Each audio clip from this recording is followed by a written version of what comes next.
रहा करते थे। छोटे भाई का नाम रुद्र और बड़े भाई का नाम था शिवा। छोटा भाई थोड़ा कम दिमाग वाला था। वो जल्दी ही किसी की भी बातों में आ जाया करता था, लेकिन शिवा बड़ा होशियार और चतुर था। उनके माता पिता उनके बचपन में ही मर गए थे, इसीलिए वह दोनों अकेले रहा करते थे। उनके जंगल का राजा था एक बाघ, जो कि बाहर से तो बड़ा अच्छा बनता था, लेकिन अंदर से बड़ा जंगली, जालिम और खुदगर्ज था।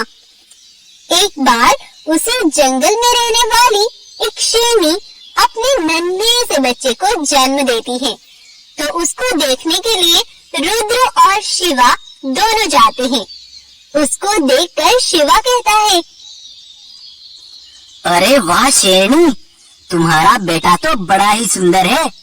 ये तो बिल्कुल मेरे पिता पर जाएगा और उसी तरह जंगल का ख्याल रखेगा। शिवा की बातें सुनकर रुद्र गुस्से से बोलता है, क्यों शिवा, क्या इसे भी गद्दार बनना है तुम्हारे पिता की तरह? अगर यहाँ तुम्हें यही बातें करनी थी तो तुम मुझे यहाँ क्यों लाए? इतना बोलकर रुद्र गुस्से से वहाँ से चला जाता है। तभी वहीं पर एक गाय पहुँचती है। ये रुद्र अपने पिता को गद्दार समझता है, लेकिन मुझे ऐसा नहीं लगता कि तुम्हारे पिता गद्दार थे, क्योंकि मैं उनके बचपन की दोस्त थी। बेटा, तुम्हारे पिता इस जंगल के राजा हुआ करते थे। वो तुम दोनों के साथ बड़ी खुशी से रहते थे। जंगल के छोटे बड़े सभी जानवरों की मदद और रक्षा करना उनका लक्ष्य बन गया था। वो पूरे आसपास के जंगल के सबसे बड़े पद के राजा थे। सभी जंगलों पर उनका राज हुआ करता था। बहुत से मांसाहारी जानवर कमजोर मासूम जानवरों का शिकार करते थे, लेकिन तुम्हारे पिता सिम्बा को ये बिल्कुल पसंद नहीं था।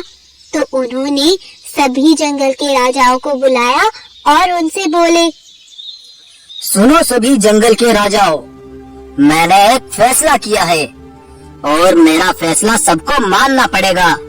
जो मेरा हुक्म नहीं मानेगा उसकी सजा मौत होगी। आखिर महाराज, वो कौन सा फैसला है? मैंने फैसला किया है कि आज से सभी मांसाहारी जानवरों को भी शाकाहारी बनना पड़ेगा। आज से कोई भी मासूम जानवरों का शिकार नहीं करेगा। सब आज से फल सब्जियां खाकर जिएंगे। लेकिन महाराज, हम मांसाहारी जानवर कैसे फल सब्जियां खाएंगे? क्यों बाघ, क्या उनकी जान नहीं होती जो हम उनका शिकार कर लेते हैं? आज से सभी मांसाहारी जानवर शाकाहारी बन के जिएंगे और मासूम जानवरों के साथ मिलकर रहेंगे। जी ठीक है महाराज, जैसा आपका हुक्म। सभी जंगलों के राजा ने सिम्बा शेर की बात स्वीकार कर ली, लेकिन शाम के समय सभी जानवरों के पास बाघ, चीता और बंटी शेर आते हैं। सुनो भाइयों सुनो, मुझे तुम्हें कुछ दिखाना है। चलो तुम जल्दी से मेरे साथ चलो। तब वो सभी जानवरों को लेकर काली पहाड़ी के पास पहुँचे और सबको छिपकर दिखाया। देखो भाइयों, ये सिम्बा शेर हमें शिकार करने से मना कर रहा है और कुछ जानवरों का शिकार कर रहा है। ये शेर गद्दार है और गद्दारी की क्या सजा है बंटी शेर? गद्दारी की सजा सिर्फ मौत है। तब अगले दिन उस बाघ और कुछ जानवरों ने बीच रास्ते में तुम्हारे पिता को मार डाला बेटा। और फिर सभी जानवरों को बुलाकर उनसे बोले, सुनो भाइयों, कल तुमने भी देख लिया था कि ये शेर हमें शिकार करने से रोक रहा था और कुछ जानवरों का शिकार कर रहा था। इसकी कोई और भी चाल होगी। ऐसे गद्दार राजा की हमें कोई जरूरत नहीं है। आज से मैं राजा बनकर सभी जानवरों की रक्षा करूंगा। कुछ जानवरों को तो शेर की गद्दारी और जानवरों का शिकार करने की वजह से तो शेर का मर जाना ही सही लगा, लेकिन बहुत से जानवरों को शेर की मौत का बड़ा अफसोस और दुख भी हुआ। लेकिन बेटा, मुझे तो शेर गद्दार नहीं लगते थे, लेकिन सच्चाई क्या थी किसी को नहीं पता। क्या हुआ था आखिर उस समय? तब शिवा वहाँ से अपनी गुफा में आ जाता है कि तभी वहाँ पर एक चील आती है और रुद्र शिवा को कुछ इशारा सा करती है, लेकिन उन्हें कुछ समझ ही नहीं आ रहा था। अरे भाई रुद्र, ये तो बोल नहीं सकती, ये बेचारी बेजुबान है। चील, चील, क्या तुम हमें कुछ कहना चाहती हो?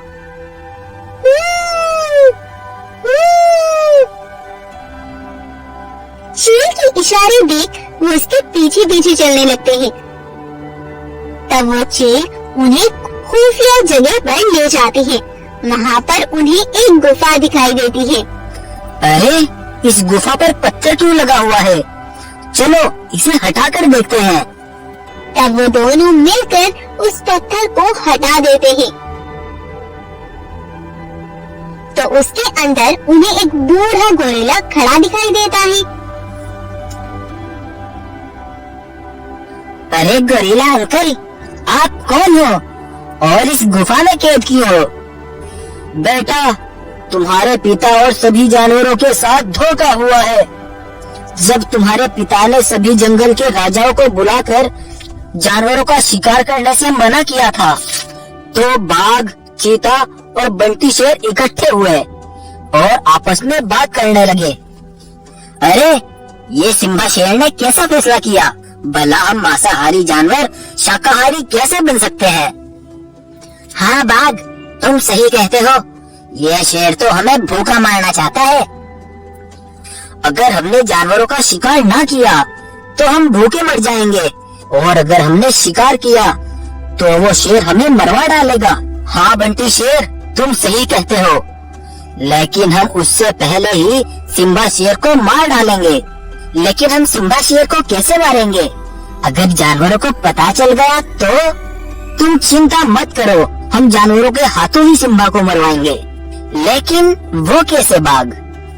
हमें कहीं से भी सिम्बा शेर के जैसी एक नकली शेर की खाल लानी होगी, और हमें एक भालू को पहनाकर किसी जानवर का शिकार करते सभी जानवरों को दिखाना होगा कि सिम्बा शेर जानवरों का शिकार कर रहा है, और फिर वो उसके खिलाफ होकर उसे मार डालेंगे।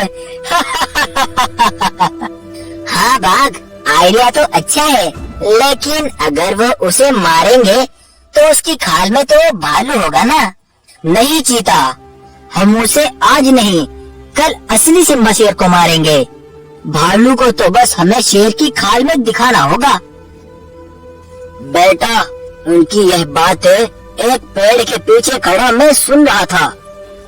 तब मैं ये बातें बताने सभी जानवरों के पास जा रहा था, लेकिन उन्होंने मुझे देख लिया और मुझे चारों ओर से घेर लिया, और फिर मुझे इस गुफा में कैद कर दिया ताकि मैं यहीं भूखा मर जाऊं। लेकिन इस चील ने मुझे अंदर ही थोड़ा थोड़ा भोजन ला कर दिया। यह भले ही गूंगी हो, लेकिन इसकी आदत बहुत अच्छी है। इसने मेरी मदद की।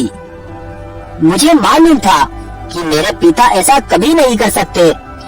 उस जालिम बाघ ने मेरे बेकसूर पिता को मार डाला। मैं उसे अब छोड़ूंगा नहीं।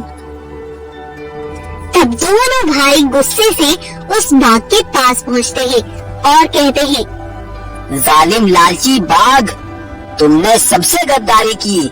मुझे सब पता चल चुका है, अब तुम्हारी खैर नहीं है।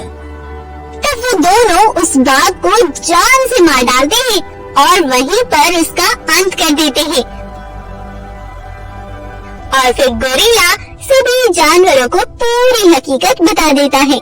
उसके बाद से दोनों भाई अपने पिता की राजगद्दी संभालते हैं और सभी जानवरों के साथ हंसी खुशी जिंदगी बिताने लगते हैं। इस तरह से रुद्र और शिवा ने अपने पिता की मौत का बदला भी ले लिया और जंगल के जानवरों को बहुत सी मुसीबतों से बचा लिया। तो अगर आपको आज की हमारी कहानी जरा भी इंटरेस्टिंग लगती है तो इस पर एक लाइक और शेयर जरूर कीजिएगा। साथ ही ऐसी और भी इंटरेस्टिंग वीडियोस के लिए आप हमारे चैनल को सब्सक्राइब जरूर करें।